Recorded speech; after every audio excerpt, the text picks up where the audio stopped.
Ya, kalau kita melihat memang begitu kenyataannya bahwa saudara Muslim itu sama seperti saya waktu kecil itu sudah tidak suka dengan orang Kristen karena ajaran di rumah tangga saya itu begitu membenci orang Kristen.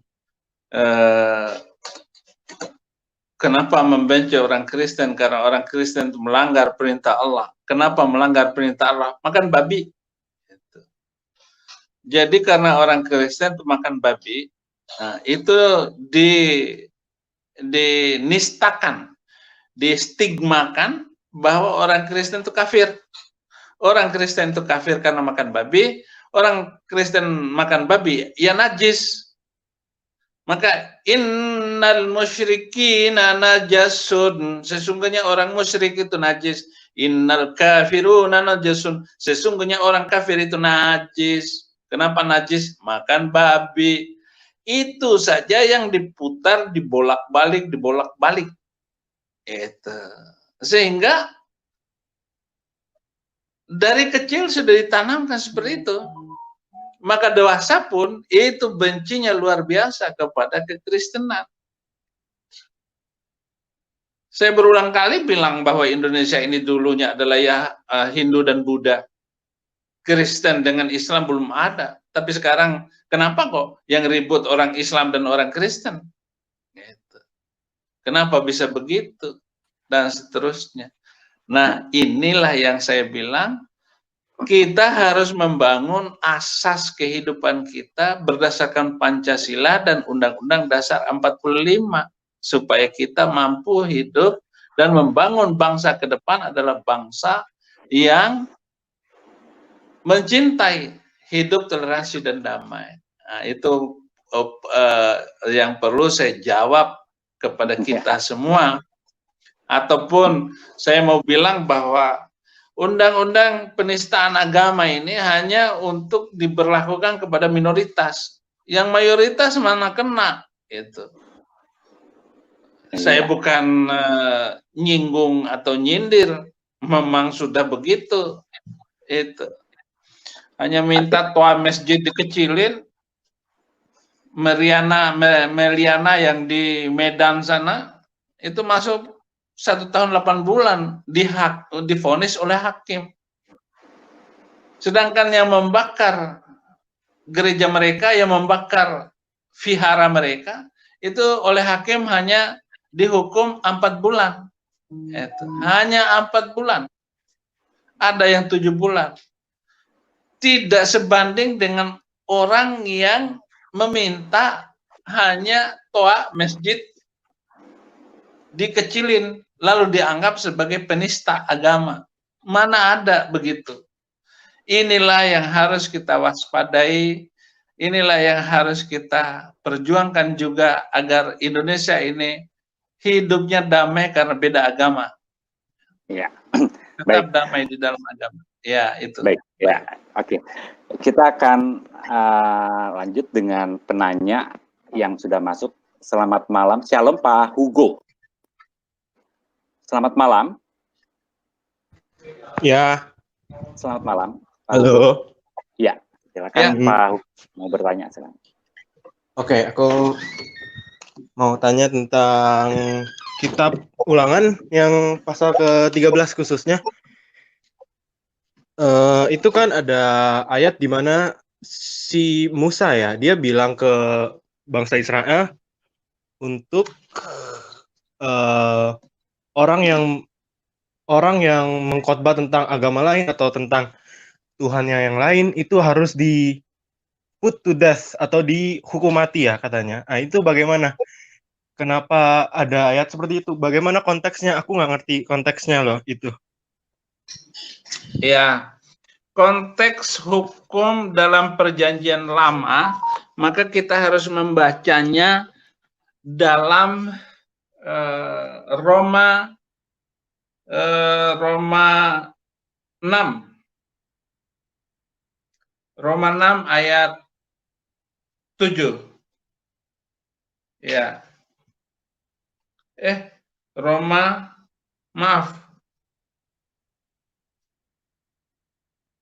Roma 7 ayat 6.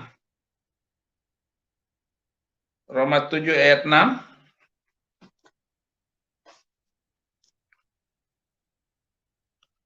Kok salah lagi?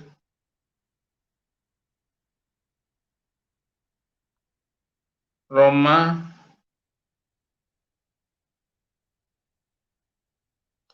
6 ayat 7 kali.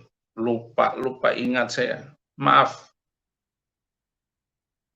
7 ayat 6, Ya, Pak. nggak apa-apa, Pak. Kalau ayat 7 ayat 6, Pak. Roma 7 ayat 6. 7. Ya, coba. Sekarang kita telah dibebaskan dari hukum Taurat. Oh ya, benar. Kita telah mati bagi Dia yang mengurung kita, sehingga kita sekarang melayani dalam keadaan baru menurut Roh dan bukan dalam keadaan lama menurut hukum Taurat, huruf hukum Taurat. Kita sudah dibebaskan dari hukum Taurat. Artinya kita tidak ingat lagi dan tidak kembali lagi kepada undang-undang Musa yang berkaitan dengan hal-hal undang-undang yang seperti itu. Karena kita sudah ada di dalam Kristus Yesus. Nah, undang-undang yang seperti yang Bapak maksud itu seperti hukum-hukum ibadat yang begitu rumit, hukum-hukum ibadah yang begitu sulit, harus bikin ini, harus bikin itu di dalam perjanjian baru kita telah dibebaskan dari hukum dan kita tidak lagi melakukannya berdasarkan huruf hukum Taurat. Pokoknya yang berzina itu harus dilempar dengan batu. Nah, Yesus Kristus mengampuni orang itu. Ketika seorang wanita ketangkap basah, gitu, dibawa ke hadapan Yesus yang sedang mengajar di rumah ibadat. Guru, wanita ini telah melakukan hubungan ketangkap basah. Hukumlah berdasarkan hukum yang turun kepada engkau. Lalu Yesus membungkuk menulis di tanah. Siapakah di antara kalian yang tidak berdosa? Dialah yang akan menghukum wanita ini. Tetapi ahli Taurat dan orang Farisi itu satu persatu meninggalkan wanita itu dan tinggallah Yesus dan wanita itu. Maka Yesus bilang kepada wanita itu, aku pun tidak menghukum engkau. Padahal Yesus tidak berdosa. Jadi Yesus yang tidak berdosa, yang tidak pernah melakukan dosa sejak kecilnya, itu memaafkan orang tersebut. Itulah makna dari Yesus menebus, mengampuni dan melepaskan orang yang berdosa. Itulah maksud dari ayat tadi. Jadi jelas implementasinya, aplikasi dari ayat-ayat perjanjian lama dengan perjanjian baru.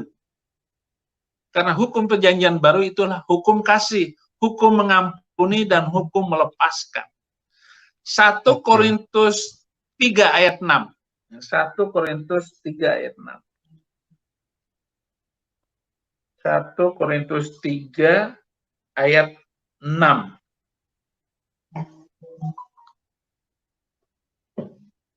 Eh, 1 Korintus 3 atau 1 Korintus, lupa lagi saya ayat 6.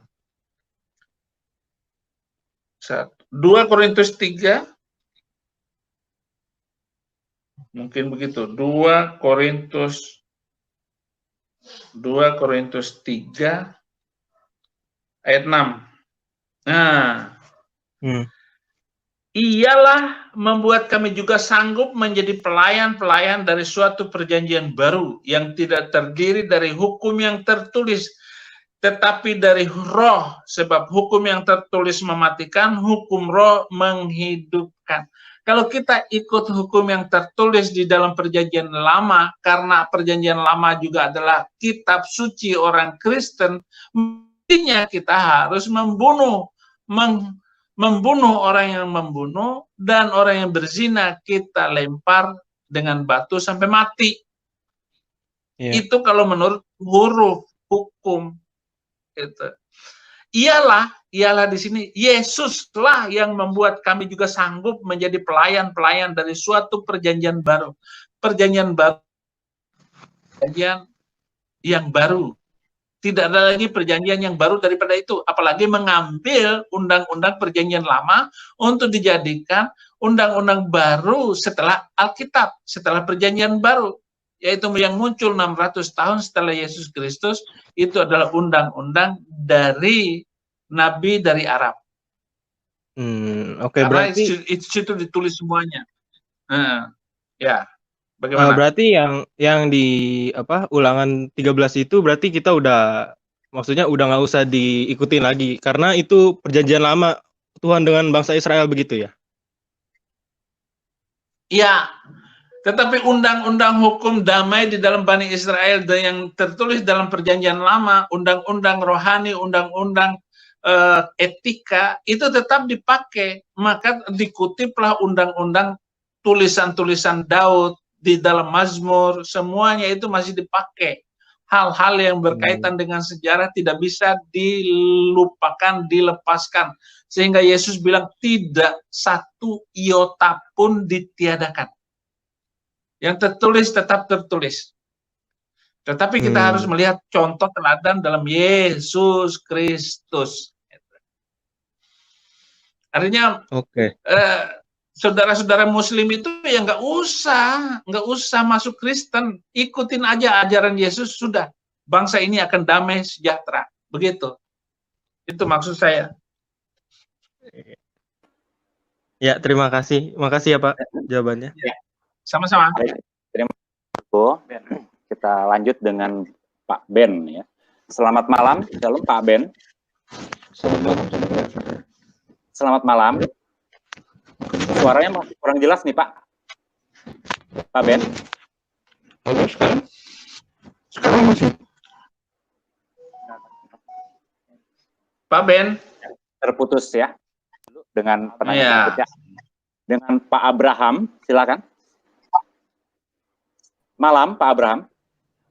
Ya, selamat malam, Pak. Ya, silakan Pak Abraham Pak. juga. Selamat malam. Oh, sama-sama ya. Salam. Ya, sama-sama namanya Pak, nama Abraham. Cuma saya memang lahir dari Kristen. Oke. Iya. Saya Bapak ada pertanyaan nih, Pak. Amin, Pak. Amin. Saya mau bertanya ini, Pak. Mungkin pertanyaan saya ini agak di luar dari konteks ya yang dibahas malam ini, tapi mungkin saya bisa simpulkan bahwa mungkin dengan pertanyaan saya ini mungkin bisa diartikan bisa membawa pengertian bahwa boleh terjadi perdamaian dan juga saling mengasihi antara umat beragama. Saya mau tanya Pak,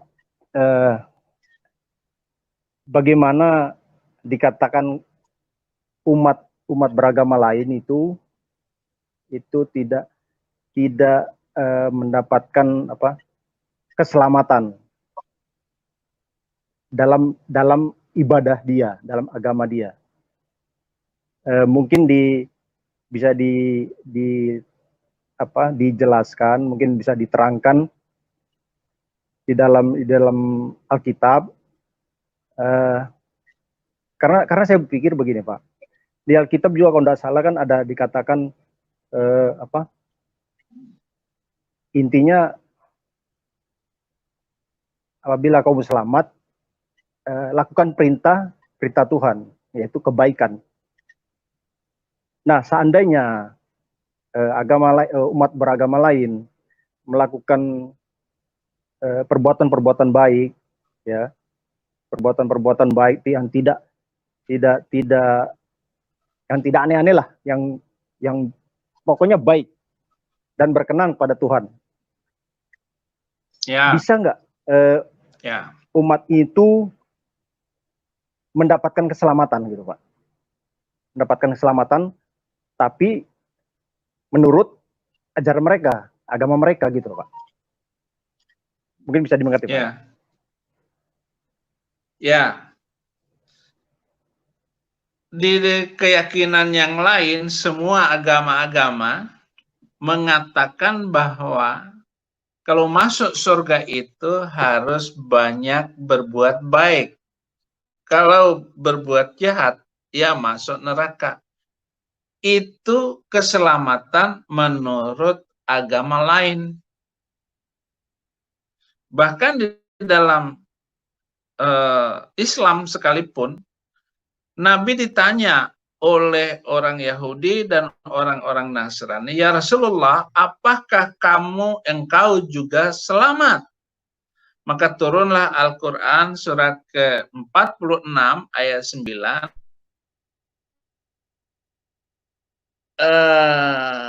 Aku bukanlah Rasul yang pertama di antara para Rasul, dan aku tidak tahu apa yang akan terjadi padaku, dan aku juga tidak tahu apa yang terjadi atas kamu. Jadi ketika Nabi Muhammad ditanya apakah kamu masuk surga atau tidak, beliau menjawab, saya bukanlah Rasul yang pertama di antara para Rasul. Dan aku juga tidak tahu apa yang terjadi atas kamu.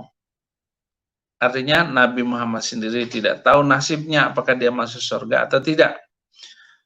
Karena akan ditentukan oleh amal perbuatan. Semakin banyak amal perbuatan baiknya, makin berat amal perbuatan timbangan amal baiknya, maka dia akan masuk surga. Tapi kalau amal jahatnya itu lebih banyak daripada amal baiknya, maka dia akan masuk neraka. Begitulah yang diajarkan oleh agama-agama. Jadi bukan Islam saja tentu. Semua agama mengajarkan seperti itu. Tapi Yesus Kristus bukan mengajarkan sebuah agama, tapi mengajarkan hubungan bagaimana kita berhubungan dengan Tuhan lebih dekat. Sehingga masuk surga itu bukan urusan banyak amal. Tetapi masuk surga itu ditentukan oleh kasih karunia Tuhan. Oleh karena dia menerima Yesus Kristus sebagai Tuhan dan Juru Selamat. Yohanes 10 ayat 28, aku memberikan hidup yang kekal kepada mereka dan mereka pasti tidak akan binasa selama-lamanya. Dan mereka tidak akan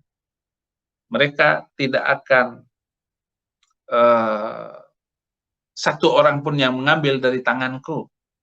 Itu. Demikian juga Roma 5 ayat 9.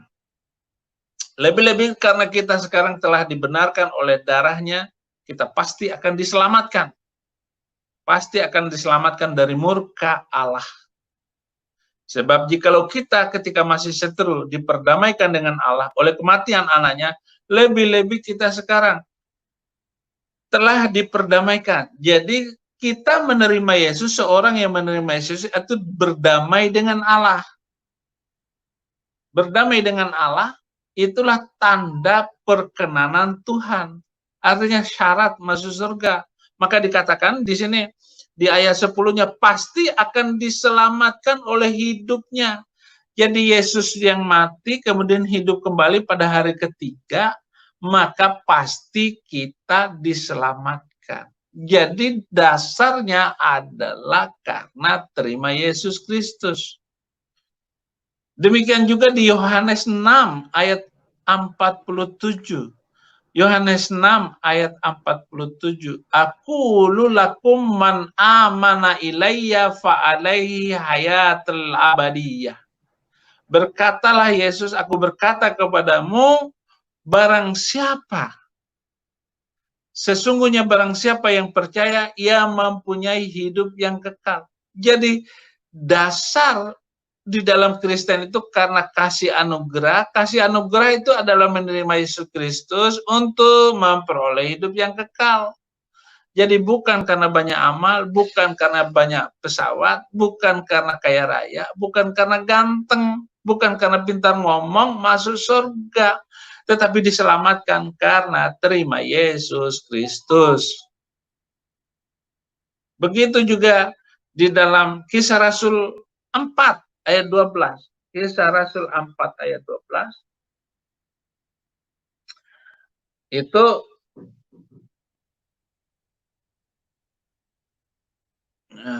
demikian. Dan keselamatan tidak ada di dalam siapapun juga selain di dalam Dia. Di dalam Dia, huruf Dia itu besar. Dia itu Yesus Kristus. Sebab di bawah kolong langit ini tidak ada nama lain, maksudnya nama Yesus, yang diberikan kepada manusia yang olehnya kita dapat diselamatkan. Inilah dua konsep yang berbeda, dua paradigma yang berbeda. Itu. Ini juga pertanyaannya dengan jawaban saya, dengan tema malam hari ini, tidak keluar dari tema pertanyaan saudara Abraham. Gitu. Jadi yang agama-agama lain itu berpendapat, berparadigma bahwa keselamatan itu karena banyak amal. Tetapi di dalam Kristen bukan karena banyak amal, karena anugerah Tuhan, terima Yesus sebagai Tuhan dan Juru Selamat. Demikian Pak Abraham. Baik, terima kasih Pak atas penjelasannya. Ini memang saya sudah mengerti. Kalau saya memang saya mengimani, karena saya beragama Kristen, saya mengimani bahwa hanya dalam Yesus keselamatan saya, diri saya dan juga umat yang percaya. Cuma saya prihatin sama umat di luar agama Kristen. Jadi dengan arti bahwa mereka susah untuk bisa masuk ke dalam kerajaan Bapa di surga ya. Begitu ya Pak ya? Ya. Ya. Baik, bukan susah, emang nggak bisa. Baik, terima kasih Pak Abraham. Kita lanjut yang tadi terputus dengan Ben. Ben, mudah-mudahan sudah terkoneksi dengan baik. Masih suaranya nggak keluar nih Pak Ben. Coba kalau saya lepas, nggak keluar suaranya ya. Masih terputus-putus nih Pak Ben. Coba Kayak ini bisa. Masih ini. Jangan pakai mikrofonnya Pak, jangan pakai headsetnya. Mungkin lepas headset mungkin Pak. Sekarang gimana? Saya udah lepas headset dan sekarang gimana? Masih sama Pak. Tetap ya. Saya mulai Ya baik. Nah, coba diperbaiki dulu. Kita lanjut dulu dengan dengan Torino ya. Selamat malam Pak. Dengan Torino. Selamat malam. Oke, next. Dengan Leonardo, selamat malam. Malam, Mbak. Ya, silakan Pak. Langsung Pak dengan pertanyaannya. Ya, shalom Pak Saifuddin. Shalom. Saya kebetulan setelah COVID ini memang lagi tidak ada kerjaan, Pak. Jadi cukup banyak mengikuti YouTube yang berisi apologet dan lain sebagainya. Saya agak tertarik dengan saudara-saudara kita Muslim, Pak ya, di mana banyak sekali saya lihat khotbah-khotbah yang mereka lakukan itu mengutip beberapa ayat Alkitab, kemudian memelintirnya dan mencocokkannya dengan yang ada di imannya mereka.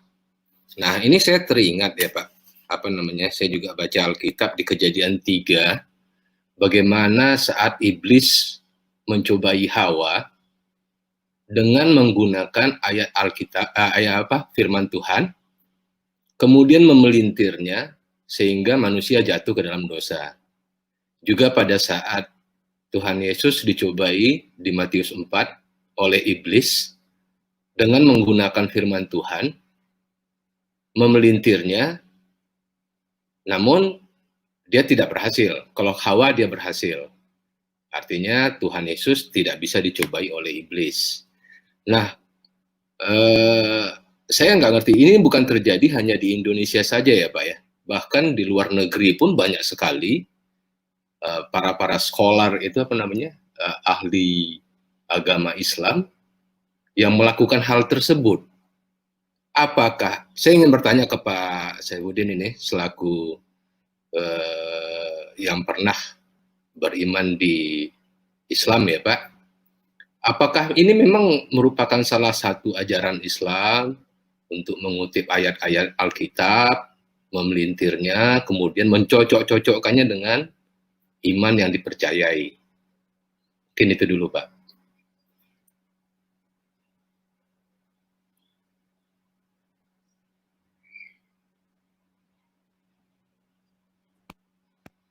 Ya, Pak Saifuddin nggak keluar nih suaranya. Mungkin mic-nya, Pak, tolong diulangi lagi. Di unmute, Pak. Iya, sudah? Sudah dengar? Sudah, Pak. Sudah. Oke. Nah, saudara Muslim itu kenapa suka mengambil ayat-ayat Alkitab untuk dipakai? Karena memang hubungan erat antara menurut Islam 3 agama, Yahudi, Kristen, dan Islam. Maka mereka mengatakan bahwa Alkitab juga itu adalah kitab sucinya orang Islam. Hanya Alkitab itu sudah dipalsukan. Gitu. Ada ayat-ayat yang dipalsukan, menurut mereka ada ayat-ayat yang masih asli, maka carilah yang asli itu, gitu. Antara lain begitu. Tetapi memang orang Islam itu, saudara-saudara Muslim, ulama-ulama itu, termasuk saya ketika masih Muslim, itu banyak menulis buku artikel tentang hubungan antara agama Islam dan agama Kristen. Bahkan saya pernah menulis jilbab dalam Injil. Saya pernah menulis jilbab dalam Injil, bahwa perintah berjilbab itu sudah ada dalam Injil, bukan Al-Quran saja. Kemudian haram ini, haram itu, saya banyak menulis artikel-artikel ketika saya masih Muslim waktu itu. Gitu. Dan ada ayat-ayat yang dipotong dan diperintirin. Nah, tokoh utama yang suka mempelitiri ayat-ayat Alkitab itu adalah Ahmad Deedat, sudah almarhum.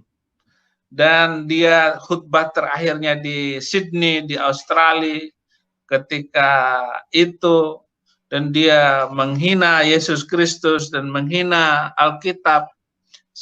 Sepulang dari khutbah itu langsung terkunci mulutnya, tidak bisa ngomong selama 9 tahun.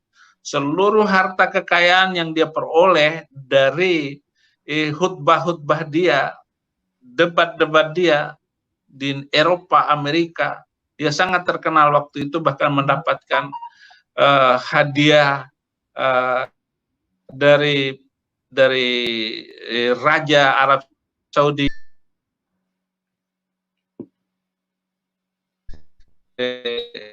sebagai orang yang mempertahankan keyakinan Islam, tidak tersisa harta kekayaan, bahkan dia untuk hidup selama 9 tahun itu habis seluruh kekayaannya. Ahmad Deedat ini banyak sekali menggunakan ayat-ayat Alkitab, dipotong, ditambah-tambahin, dipotong lagi sama dia, sampai begitu. Kemudian yang terkenal lagi adalah Zakir Naik. Nah, itu sama juga, karena dia berguru kepada Ahmad Deedat. Nah, di Indonesia ini banyak sekali mu'alaf. Mu'alaf itu adalah orang Kristen yang masuk Islam. Semuanya tidak ada yang beres kesaksian hidup mereka. Ngaku-ngaku sekolah di sana, sekolah di sini, dia adalah ini dan itu. Sama juga dengan Insan Mokoginta. itu mempelintirkan semua ayat-ayat Alkitab yang dia baca itu. Dipelintir ke sana, dipelintir ke sini tanpa memahami hubungan ayat-ayat di dalam Alkitab itu, sehingga dia hanya menggunakan ayat yang dia sukai, yang disesuaikan dengan kitab suci mereka. Oh ini loh ayatnya begini, begini, begini. Giliran Al-Quran yang mengatakan bahwa Allah itu Esa, tapi di ayat yang lain menggunakan kami, kata kami, berarti Allah itu kan bukan sendirian dong. Bukan Allahu Ahad. Ayat-ayat menggunakan nahnu nazzalna dzikra wa inna lahu lahafizun. Kami yang menurunkan Al-Quran dan kami pula yang menjaga itu Al-Quran. Kata kami di situ bukan Allah. Mestinya aku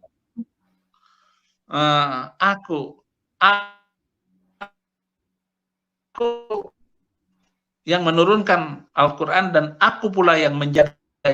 Mestinya itu dong, kalau itu kata dari Al-Quran.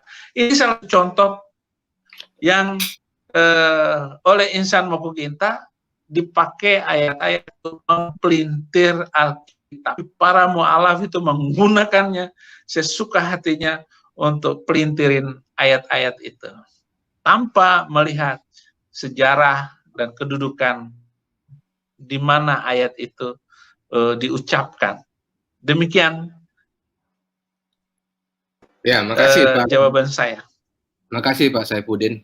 Kalau dalam hal ini sebenarnya saya prihatin juga ya, artinya kasihan juga saudara-saudara kita Muslim ini ditipu, dibohongi, dibodohi begitu Pak ya. Jadi dan satu hal lagi saya merasakan bahwa saudara-saudara Muslim itu sebenarnya nggak pede dengan iman yang mereka imani gitu Pak, sehingga perlu mencari referensi di kitab orang lain gitu, kitab agama lain. Kalau memang mereka pede dengan Al-Quran yang mereka miliki, menurut saya imani saja, nggak usah banding-bandingkan dengan Alkitab, dengan Taurat, dengan buku apapun itu gitu loh. Dan ya kalau misalnya dibongkar semua keburukan yang ada di Al-Quran, mereka akhirnya akan menjadi malu sendiri Pak. Artinya banyak sekali sudah referensi yang bisa kita lihat di YouTube yang menunjukkan betapa buruknya itu Al-Quran. Kalau boleh dikatakan dulu yang siapa namanya yang mengarang buku Satanic Verses itu ya mungkin ini disampaikan secara visual, Salman Rushdie, dan sekarang ini disampaikan secara audio visual sehingga kita bisa mengikuti semuanya gitu Pak, dan ini telanjang sekali, banyak sekali yang bisa mengupas itu secara detail. Yang terkenal sekarang kan Christian Prince dan David Wood ya dari Amerika, itu yang mengupas Al-Quran itu secara detail gitu loh Pak. Ya itu aja Pak Saifuddin, terima kasih banyak atas jawabannya. Tuhan Yesus memberkati Bapak. Sama-sama. Ya, Pak. Baik, terima kasih. Baik, kita lanjut dengan Pak Indra. Pak Indra. Ya, selamat malam. Ya, silakan Pak, langsung dengan pertanyaan saja Pak, singkat karena banyak yang menunggu. Ya, silakan. Oh iya. Begini Pak Ibrahim, sebagai seorang Muslim, saya rasa jaminan untuk berbuat baik kepada sesama manusia itu lebih ke Islam daripada ke orang-orang Nasrani. Karena di Islam, Rasulullah SAW bersabda, siapa yang bersaksi bahwa tidak ada Tuhan selain Allah dan Muhammad utusan Allah, maka dia masuk surga. Akan tetapi, ada juga syariat-syariat yang mengatur tentang larangan-larangan, perintah-perintah yang harus dilaksanakan, ya kan? Nah, kalau kita melanggar larangan dan tidak mengerjakan perintah, maka kita akan dicatat oleh malaikat yang mencatat, dan itu yang nanti akan dihisab di hari kiamat. Apabila ada beberapa kesalahan, maka kita akan mampir ke neraka dulu untuk mempertanggungjawabkan perbuatan kita. Adapun kalau di Kristen, yang penting percaya sama Yesus, sudah selamat. Nah, ini yang tidak menjadikan sebuah jaminan bahwa dia akan berbuat baik kepada sesama manusia. Karena apa? dia tidak takut berdosa. Dan yang kedua berkaitan dengan Bapak yang sebelumnya mengatakan kata nahnu, kami bersama, Allah mengatakan bahwa dirinya itu jamak.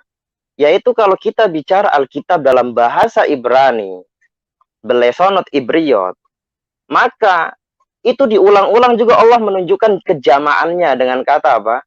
Allah kadang menyebut dirinya Elohei, tetapi kadang di ayat-ayat yang lain dia disebut Elohim. Nah, ini sama dengan nahnu dalam bahasa Arab. Maksudnya apa? Ketika Allah melakukan suatu perbuatan, dia melibatkan para malaikatnya, maka disebut nahnu. Yang Bapak tadi katakan, nahnu nazalna dzikra wa innahu lahafidun. Kenapa? Sungguhnya kamilah yang menurunkan Al-Quran, karena Allah tidak menurunkan Quran langsung kepada Muhammad, melainkan dia utus Jibril. Makanya dia menggunakan kata nahnu bersama-sama. Dan ketika Allah juga ingin menciptakan Adam di dalam perjanjian lama dalam bahasa Ibritnya, maka Allah menyebut Elohim. Karena apa? Jama, dia bersama-sama malaikat, dia memerintahkan. Bahkan di dalam Pirkei Rabbi Eliezer dari kitab Talmud, itu kan dijelaskan sama Rabbi Eliezer tentang sebab asal muasalnya. Itu seperti kitab hadis dalam Bani Israel. Bagaimana dalam penciptaan Adam itu tidak serta-merta langsung jadi seperti yang difirmankan dalam perjanjian lama, melainkan harus ditafsirkan melalui tafsir itu.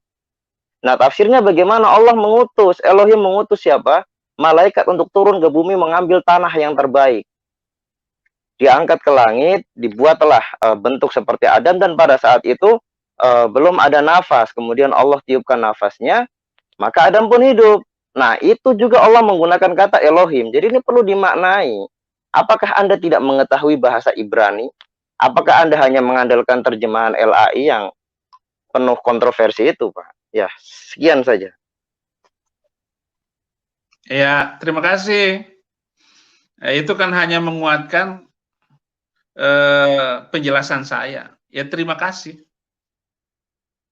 Terima kasih Pak Indra.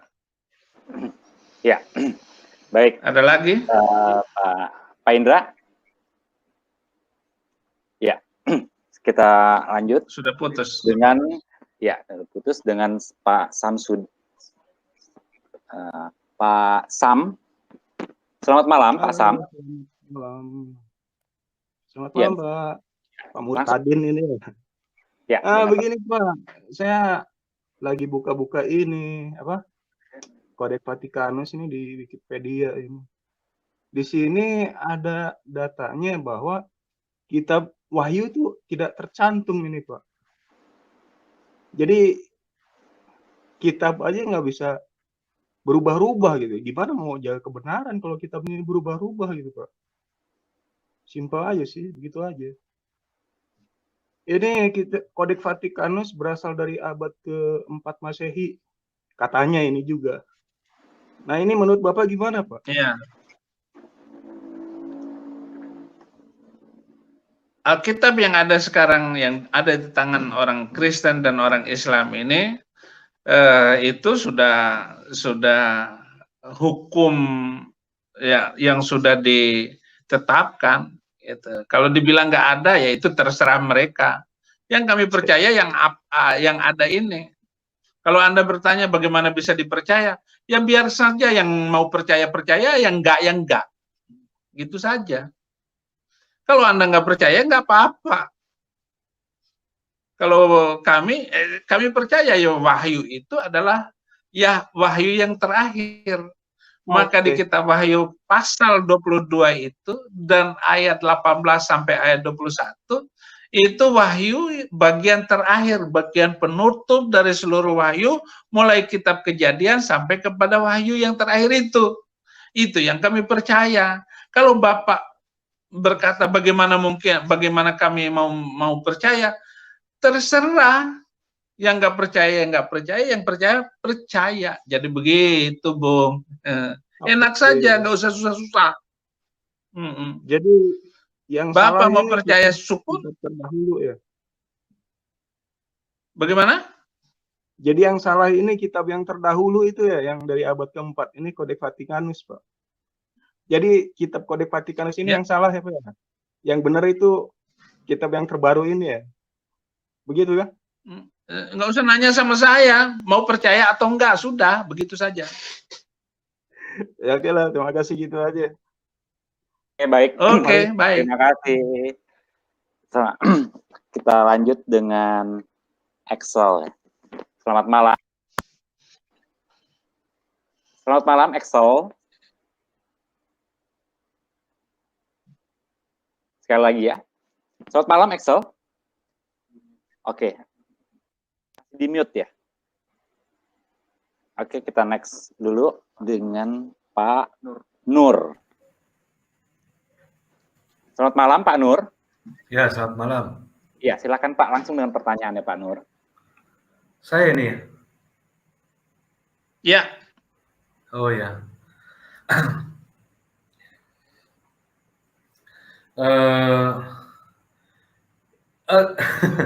Ya. Saya nanti aja Pak, nanti aja dulu Pak. Saya ini masih ini Pak. Nanti aja dulu, Oke. Nanti aja dulu. Ya. Udah dikasih kesempatan. Monggo. Oke, ya. Nanti kita lanjut dengan Suryanto. Selamat malam, Pak. Selamat malam, Pak. Sama-sama. Selamat malam juga. Ya, langsung pertanyaannya Pak Suryanto. Iya, ini masalah paradigma antara Alkitab sama Al-Quran. Itu banyak sih Pak, masalah ketauhidan, masalah pengajarannya. Kedua, kalau Islam mengklaim agama rahmatan lil alamin, ya. Sedangkan kekristenan itu mengajarkan kasih. Ya, yang jadi pertanyaan saya, kalau memang Muslim itu adalah rahmatan lil alamin, tadi kan di awal Bapak sudah menjelaskan, ada mengutip ayat-ayat Quran, bila kamu bertemu dengan orang-orang musyrikin, ya toh, maka dipancunglah. Istilahnya halal lah untuk dianiaya. Nah, ini kaitannya seperti untuk tujuan kedamaian di Indonesia khususnya. Saya ingin tanggapan Bapak, apa yang harus dilakukan oleh umat Muslim untuk mewujudkan bahwa agamanya itu memang benar-benar rahmatan lil alamin. Menurut pemikiran saya, kalau memang sudah rahmatan lil alamin, Allah itu kan maha kasih ya Pak ya. Maha pengampun. Sedangkan umatnya yang sekarang itu melakukan tindakan-tindakan kayak tidak beragama. Contohnya banyak rumah-rumah ibadah orang yang tidak seagamanya dia dihancurkan. Nah, seperti itu. Nah, ini tujuan saya bertanya ini, gimana caranya bangsa Indonesia ini yang dengan kemajemukannya itu tercipta keharmonisan. Ini yang salah, ini ajarannya apa manusianya, itu aja. Iya. Baik, pertanyaan yang bagus sekali. Semua kita menginginkan hidup toleransi dan damai, dan kalau kita dengar pengajian di televisi, wah itu Islam itu indah. Dan Islam itu rahmat untuk seluruh alam. Bapak menginginkan bagaimana, apa yang harus dilakukan oleh saudara Muslim supaya menjadi rahmat bagi mereka. Loh Pak, Kiai Jawa dengan Kiai Sumatera, dengan Kiai Melayu, Tengku Zulkarnain dengan Ustadz-Ustadz Jawa saja berantem. Itu. Bagaimana? Apa yang harus saya nasihatin? Ya kalau saya nasihatinya, tinggalkan, ikut Yesus. Nah, itu nasihat saya. Satu-satunya jalan, gitu, supaya mereka nggak berantem. Ikuti Yesus, nggak usah masuk Kristen. Ikutin ajaran Yesus mengasihi sesama manusia. Udah, gitu. Tanpa membedakan suku, agama, bahasa, dan sebagainya. Sekarang mana ada orang Kristen itu berantem gara-gara beda agama, beda suku, beda bahasa gitu. Ya paling ngeledek-ledekan, hanya sekedar ledekan gitu. Tetapi kalau orang cinta Tuhan, nggak akan terjadi keributan itu. Makanya di dalam Roma 1 ayat 16, aku mempunyai keyakinan yang kokoh terhadap Injil, sebab Injil adalah akan menyelamatkan orang-orang percaya. Pertama-tama orang Yahudi, juga orang Yunani. Jadi aku memiliki keyakinan yang kokoh akan Injil. Karena Injil adalah kekuatan Allah yang menyelamatkan. Gitu. Yang menyelamatkan Indonesia, yang menyelamatkan suku-suku, yang menyelamatkan NKRI. Jadi seimbang, setaraf, sewazan, setimbang dengan apa yang dikatakan oleh Injil. Kita mau hidup toleransi dan damai. Tetapi mereka sendiri nggak mampu hidup toleransi dan damai. Itu. Mereka nggak suka kok dengan NKRI, itu nggak suka. Mereka lebih suka bagaimana khilafah, gitu, supaya negara ini berdasarkan syariat Islam. Dan kalau bisa negara ini harus negara Islam, Indonesia. Itu yang mereka inginkan, Pak. Jadi tidak bisa dinasihati. Bahkan Al-Quran bilang begini, innaka la tahdi man ahbabta walakinallaha yahdi may yasha. Kamu tidak mampu memberi petunjuk kepada orang yang kamu cintai, tetapi Allah yang memberi petunjuk itu semua. Bagaimana Allah ini memberi petunjuk?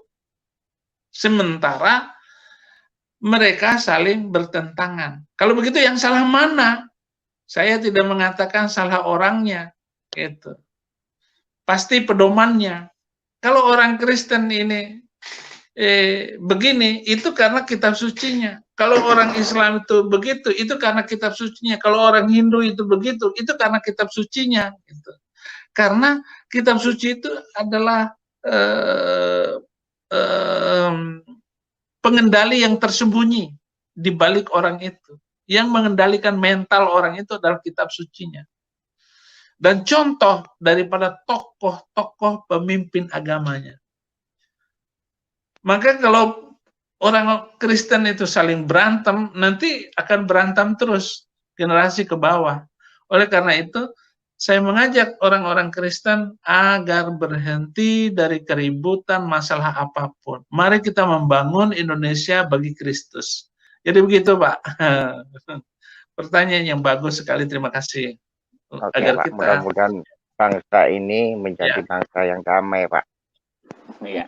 Amin. Baik, terima kasih. Terima kasih, Pak Suryanto. Oke, kita lanjut dengan ya waktunya udah 1 jam 20 menit ya, Pak. Saya masih ada 2. Oke. Ya. Oke, kita lanjut dengan Pak Excel ya. Selamat malam. Pak Excel. Saya mau bertanya Pak Saifuddin. Iya, bisa agak keras, Pak. Oke. Suaranya Pak agak. Salam, Pak. Suaranya. Ya, silakan Pak. Salam.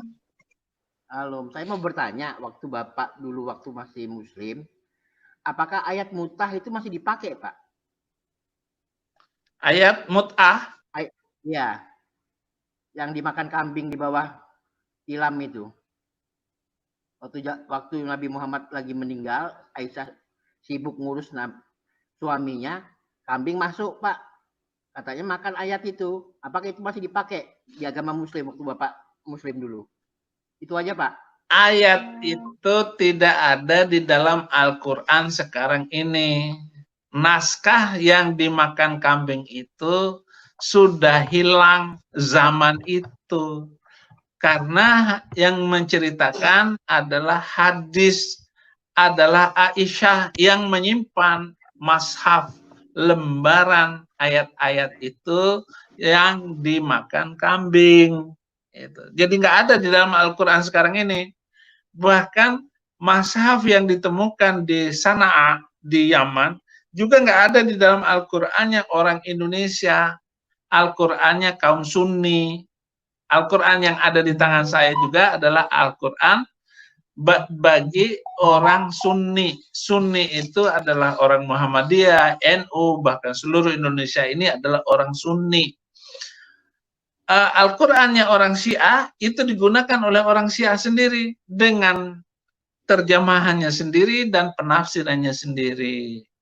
Itu jawaban saya bahwa Al-Quran yang Bapak maksud itu ayat-ayatnya tidak ada di dalam Al-Quran yang ada sekarang ini. Dan mashaf-mashaf yang berceceran yang banyak itu pada zaman Utsman bin Affan dan mengangkat Zaid bin Thabit untuk menjadi ketua panitia mengumpulkan Al-Quran, itu sudah dibakar semuanya. Sudah dibakar semuanya. Tinggallah yang ditulis oleh Zaid bin Thabit. Kemudian dibagi kepada 4 tempat, disimpan. Dan Al-Quran yang ada di Indonesia sekarang itu dicetak terakhir 1924. Terima kasih. Oh begitu. Makasih Pak Saifuddin. Iya, baik. Terima kasih. Lanjut dengan Rudi ya. Pak Rudi, selamat malam Pak Rudi. Tinggallah yang ditulis oleh Zaid bin selamat malam ya, Pak. YouTube-nya mungkin Pak Rudi. Sebentar saya pelan dulu ya. Iya. Iya. Selamat malam Pak. Selamat malam. Ibrahim ya Pak. Saya mau menanggapi yang Saudara Indra aja itu tadi, yang dia menyatakan kalau kita sudah menerima Tuhan Yesus, kita sudah pasti masuk surga walaupun kita bisa berbuat apa aja gitu setelah menerima Tuhan Yesus. Tidak semudah itu saya pikir untuk bisa masuk surga walaupun kita sudah menerima Tuhan Yesus. Karena ada tertulis juga Tuhan Yesus menyatakan bukan yang berteriak Tuhan Tuhan yang akan masuk dalam kerajaan surga, tetapi siapa yang menjalankan perintah-perintahku ya, dialah yang akan masuk ke dalam kerajaan surga. Jadi jangan menggampangkan bahwa menyatakan menerima Tuhan Yesus itu kita bisa berbuat apa aja, berbuat dosa ini, berbuat dosa itu dan kita pasti dijamin masuk surga. Saya pikir salah besar itu. Pemahaman yang ditanamkan oleh pemuka-pemuka agama mereka itu yang salah kaprah sekali saya pikir. Saya kira itu aja Pak Ibrahim. Selamat malam. Ya, saya sependapat dengan Bapak. Ya, jangan seenaknya ngata-ngatain, wah kalau begitu enak dong, yang penting terima Yesus lalu silakan berzina, silakan ini. Lah itu pemikiran anak kecil, nggak usah ngomong kayak begitu gitu. Penjahat juga bisa mengajarkan anaknya untuk berbuat baik, nah, itu pengertiannya. Jadi mereka salah kaprah gitu. Dan itulah yang mereka agung-agungkan, pendapat itulah logika kadrun semacam itulah yang harus kita lawan. Jadi logika kadrun itu kadal gurun gitu. Masa Allah 3, masa Allah beranak, itu kan logika kadrun namanya itu. Dia tidak memahami pengertian yang dalam di balik kalimat itu. Gitu. Allah beranak, dia kiranya Allah yang beranak gitu. Dia punya istri lalu bersenggama melahirkan anak gitu. Dia tidak mengenal persis gitu. Maka kata-kata Yesus, aku keluar dari Bapa gitu, dikiranya lahir begitu saja tanpa pengertian yang benar. Apa yang mereka tidak mengerti itulah yang kita berikan pengertian, maka kita harus menjadi saksi Kristus kepada mereka untuk terus mengucapkannya, kebenaran-kebenaran itu. Termasuk live streaming Saifuddin Ibrahim ini untuk meluruskan logika kadrun gitu, supaya mereka tidak seenaknya memberikan pendapat aneh-aneh itu gitu. Ya, untuk menolong mereka. Baik, terima kasih. Ya, lanjut terus Pak Saifuddin, semangat Pak. Tuhan berkati Pak. Ya, baik. Sama-sama saling berdoa. Salam.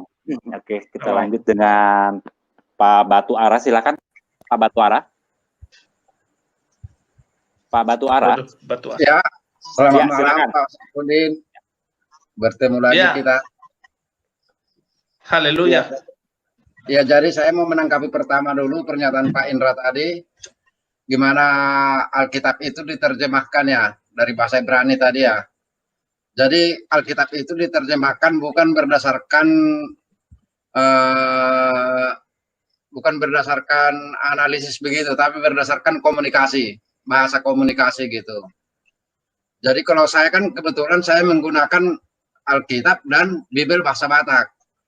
Jadi kalau Alkitab itu diterjemahkan dari lembaga Alkitab. Kalau Bibel bahasa Batak diterjemahkan dari bahasa Jerman dan juga langsung dari bahasa Ibrani ke bahasa Batak gitu. Jadi perbedaannya nggak ada gitu, biar juga diterjemahkan langsung. Sama. Nah, jadi untuk yang itu tadi ada pernyataan Pak Indra juga, begitu terima Yesus tadi ya, langsung katanya ke surga gitu. Nah, terkadang memang untuk di era sekarang ya, banyak gereja-gereja yang mempraktiskan, menggampangkan, seakan-akan begitu terima Yesus, langsung ke surga kita.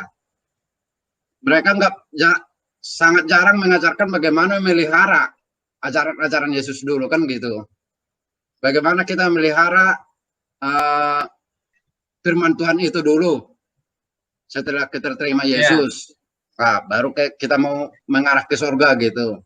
Cuman karena zaman sekarang itu begitu banyak gereja-gereja yang mengajarkan begitu praktis, begitu gampangan, cukup dengan hanya menangis, berdoa, semuanya sudah beres gitu. Nah, jadi ada yang mau saya tanya dulu ini Pak Syafruddin, apa bisa mengikuti Yesus itu tanpa harus ke gereja atau jadi Kristen gitu? Itu yang pertama. Kedua, bagaimana jika kita yang lahir di Kristen, dibina dalam Kristen, tapi di era sekarang banyak dianjurkan untuk dibaptis dan bertobat begitu. Sementara kita kan dari kecil sudah diajarkan dalam Kristen, hidup di dalam Kristen, tetapi setelah besar seperti sekarang ini, minta harus dibaptis dan bertobat katanya. Apa kalau bertobat lagi dia dari Kristen, apa bukannya jadi pindah agama kalau bertobat nanti? Jadi tolong saya kok dikasih penjelasan sedikit Pak Syafruddin. Sekian dulu untuk hari ini, nanti kita lanjutin lagi. Oke. Kata bertobatlah, bertobatlah, bertobatlah itu ya setiap hari Pak, kita harus bertobat. Bertobat dari kesalahan mulut, bertobat dari cara kita berpikir, bertobat bukan bertobat itu masuk Islam. Kata-kata bertobat itu, bertobatlah, berilah dirimu untuk dibaptis.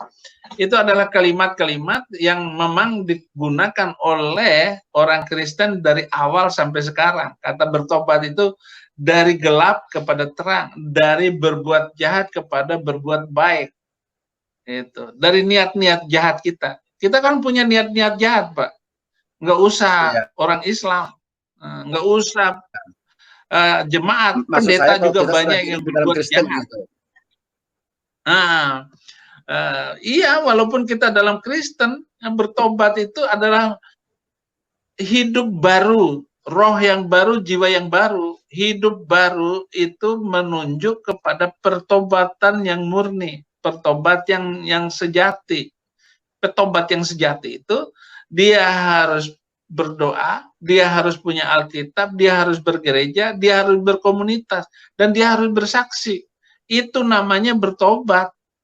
Bagaimana disebut orang Kristen Anda tidak bersaksi? Bersaksi itu membawa jiwa, membawa orang-orang yang dari jahat menjadi baik. Kalau anak kita jahat, kita harus mendidik dan melatih dia agar anak itu bertobat. Jadi begitu Pak, bertobat dalam pengertian khusus. Bertobat dalam pengertian yang lebih khusus, lebih besar, lebih umum adalah orang luar Kristen terima Yesus. Itu adalah bertobat secara inti dari pertobatan itu. Dan selanjutnya adalah pertobatan kita kepada Tuhan Yesus Kristus dan menerima Dia sebagai juru selamat. Tidak ada yang lain selain Yesus. Jadi Yesus itu adalah Tuhan dan juru selamat. Dia saja, bukan yang lain. Kalau Anda masih mempunyai keyakinan bahwa cincinmu akan lebih berkuasa. Kalau saya pakai cincin ini, saya akan berpengaruh begini dan begitu, akan dihormati orang. Itu bukan mengandalkan Yesus, tetapi masih mengandalkan yang lain. Ya, mengandalkan Yesus juga, tapi masih mengandalkan yang lain. Hartamu, kekayaanmu, jabatanmu untuk memperoleh harta dan kekayaan di dunia ini. Bukan itu. Semuanya harus diandalkan kepada Yesus. Itu namanya pertobatan yang sesungguhnya. Terima kasih, Pak. Ya, makasih Pak Baik, Syafruddin. terima kasih. Suara. Ya. Selamat malam. Oke, kita masih satu lagi yang terakhir dengan Lionel Messi ya. Halo, selamat malam. Lionel Messi. Ya, Halo, silakan Pak. malam. Langsung Pak dengan pertanyaan. Ya, saya mau nanya Pak. Tadi kan Pak Indra bilang katanya kalau kita ucapin 2 kalimat syahadat, percaya sama Allah dan percaya sama Muhammad, masuk surga. Nah itu ayatnya di mana Pak ya? Setahu saya nggak ada sih. Thank you, itu aja. Ya, enggak, di Al-Qur'annya tidak ada, tetapi banyak di dalam hadis. Man kana akhir kalamihi la ilaha illallah dakhalal jannah. Itu hadis Nabi. Barang siapa yang akhir dari ucapannya la ilaha illallah, tiada Tuhan selain Allah, masuk surga gitu. Jadi walaupun selama ini tuh hidupnya Kristen, begitu menjelang mati kemudian mengucapkan la ilaha illallah Muhammadur Rasulullah, masuk surga gitu. Walaupun selama ini hidupnya adalah penjahat, maling, pencuri, pembunuh, kemudian di akhir kalimatnya dia mengucapkan la ilaha illallah Muhammadur Rasulullah, masuk surga. Itu hadis Nabi Muhammad. Jadi tidak ada di dalam Al-Qur'an. Al-Qur'an itu banyak juga yang mengatakan, tetapi tidak sejelas yang diucapkan seperti hadis yang saya katakan tadi. Gitu. Ya, nah, itu syarat. Ya. Terima kasih Pak Saifuddin. Cuman ya menurut saya sih Al-Quran kan jauh lebih tinggi ya harusnya derajatnya menurut saya daripada hadis. Karena hadis itu kan bukan wahyu dari Allah gitu. Yang wahyu dari Allah kan Al-Quran sebenarnya. Setuju nggak Pak? Iya. Oke, memang begitu. Iya. masa di kitab utamanya cuman nggak ada yang apa menyatakan pasti selamat gitu. Bahkan tadi Pak Saifuddin bilang itu kan Nabi Muhammad sendiri ditanya ragu Pak. Tadi saya dengar Pak Saifuddin cerita bahwa ketika Muhammad ditanya apakah dia masuk surga itu dia ragu gitu. Nggak yakin jawabannya. Iya, benar. Ya, yang demikian itu ya kita serahkan kepada saudara kita yang Muslim lah untuk menentukan sendiri. Oh iya, Pak Saifuddin. Yang jelas saya sudah sampaikan.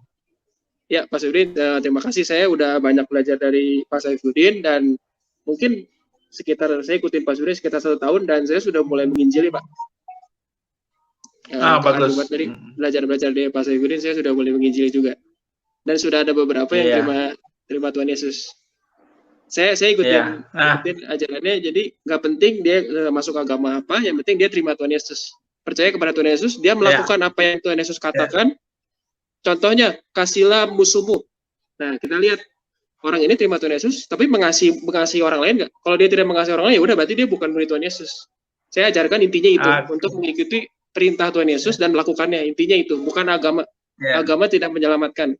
Saya ikutin apa yang sudah belajar dari Pak Saifuddin selama setahun inilah gitu kurang. Terima kasih Pak Saifuddin, saya banyak lebih daripada itu ya bergereja gitu. Nggak usah agama Kristen, bergereja. Lama-lama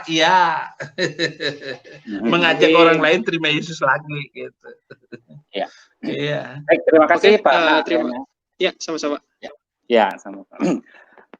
Masih ada satu nih Pak, yang tadi udah menunggu aja, cuma baru dengan Nur Laila ya. Selamat malam, Nur. Selamat malam Pak. Ya, silakan Pak. Bismillah. Ada 3 hal Pak Saifuddin yang menurut saya masalah kita bersama umat beragama ya. Ada tiga hal yang menurut saya jadi kita seringkali sama-sama delusi, Pak. Ya. Saya ingin membacakan satu ayat, mohon ditanggapi Pak Ibrahim. Yeah. Innalladzina amanu, sesungguhnya orang-orang beriman, walladzina hadu, dan orang-orang Yahudi, wan nasoro, dan orang-orang Nasoro, Pak Saifuddin, wasobiina, dan orang-orang sobiin, man amana billah, siapa yang beriman kepada Allah, wal yaumil akhir, dan hari kiamat, wa amila solihan, dan beramal soleh, falahum ajruhum inda rabbihim, mereka memperoleh pahala di sisi Tuhan mereka. Wala khaufun alaihim walahum zahzanun, mereka tidak usah ada kekhawatiran atas mereka dan mereka tidak usah bersedih hati. Yang menjadi jadi ini ayat dalam Al-Qur'an Al-Baqarah 62, Pak, yang sering dikutip dulu di perbandingan agama ya. Dan saya kira Pak Ibrahim juga hafal ini. Memang yang menjadi persoalan, Pak. Jadi mohon jangan sampai Islam itu dikebiri dengan Pak Ibrahim hanya melihat dari 1-2 sosok saja. Jadi jangan sampai Islam oknum atau Islam fakta itu harus dibedakan dengan Islam idealis. Seringkali saya melihat ceramahnya Pak Ibrahim menyempitkan Islam itu bahwa Islam itu miliknya Ustadz Abdus Somad. Islam itu miliknya si A, si B. Tidak, Pak. Tapi ada Islam ideal. Jadi Islam itu luas.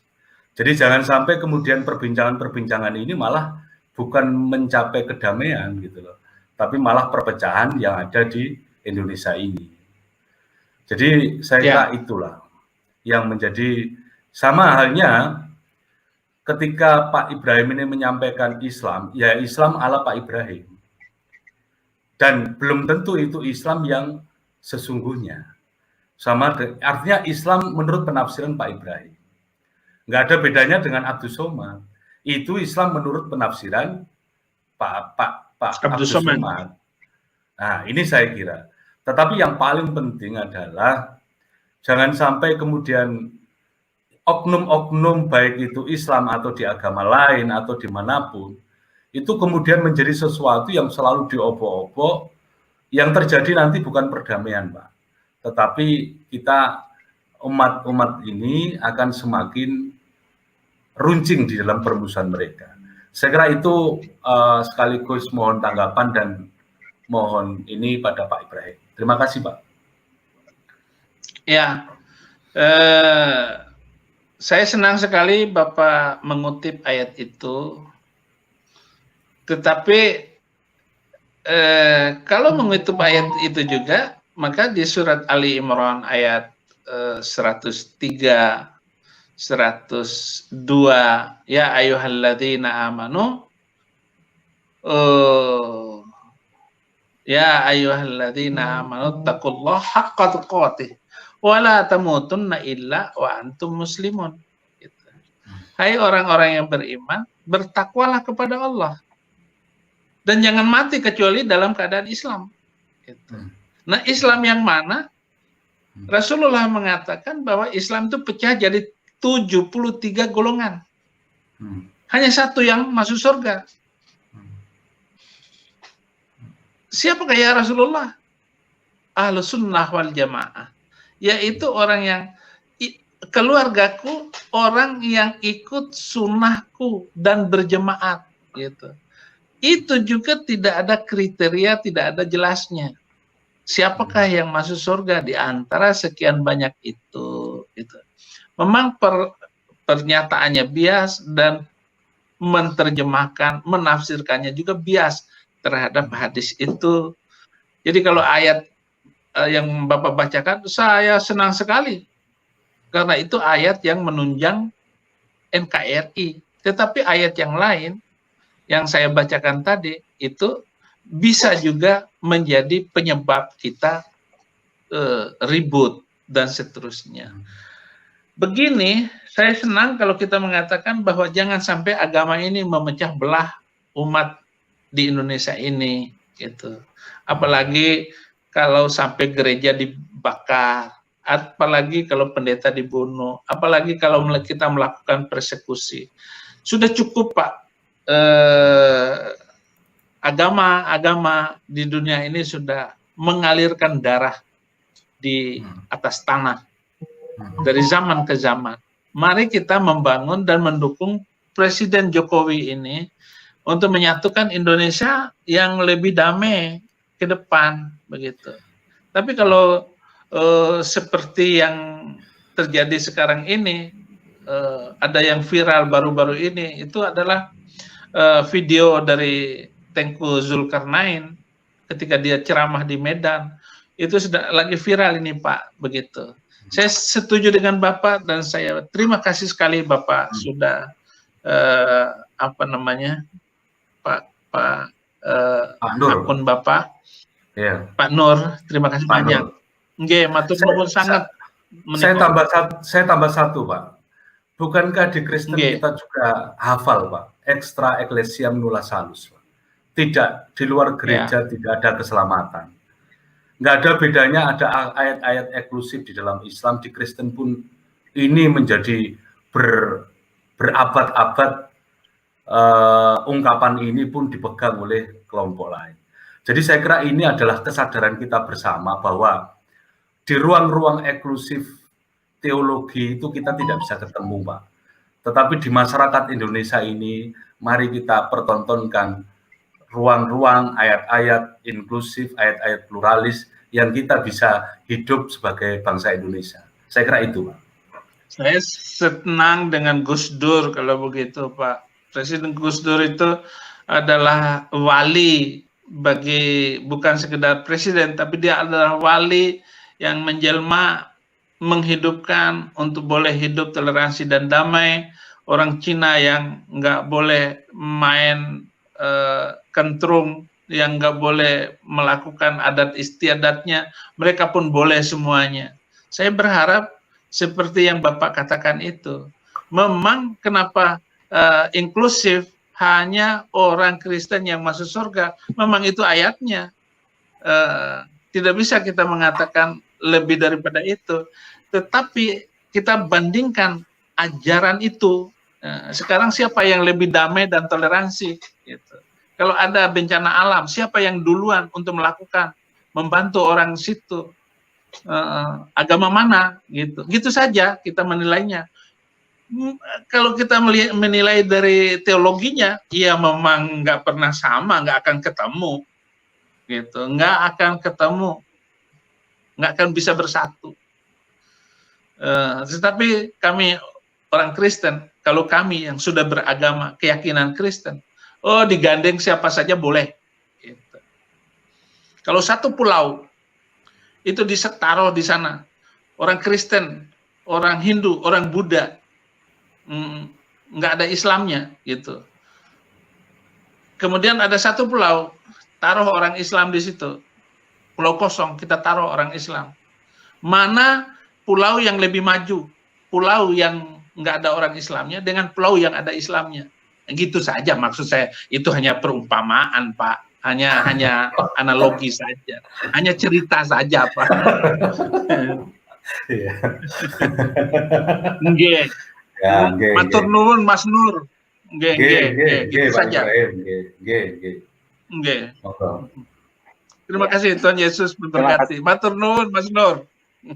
Nggih, Pak. Monggo, Pak. Ya, terima kasih Pak Nur. Nggih, Pak. Oke, baik, kita tutup untuk malam hari ini. Jadi mohon maaf untuk yang mau bertanya, yang belum dapat kesempatan pada malam hari ini. Kita akan bertemu lagi di depan. Ya, mungkin baru bisa berinteraksi langsung dengan Pendeta Saifuddin. Dan waktu sudah menunjukkan 1 jam 46 menit saat ini Pak Saifuddin. Jadi kita akhiri dulu untuk pertemuan pada hari ini. Ada pesan penutup dari Bapak, silakan untuk diskusi malam hari ini. Ya, paradigma yang membuat kita memilih untuk hidup toleransi dan damai dan memilih keselamatan itu kepada keyakinan yang mana, Anda bisa memilih dari apa yang sudah sampaikan dan kita diskusikan kepada peserta yang sudah masuk sampai yang terakhir tadi sangat menarik sekali untuk kita simak. Saya percaya bahwa semakin kita berdialog terbuka dan kita robek kebencian antar agama ini supaya kita sama-sama mampu mengasihi sesama manusia seperti pesan yang sebenarnya, yaitu pesan Tuhan, firman Tuhan. Demikian, terima kasih. Selamat malam, Baik. Tuhan Yesus memberkati.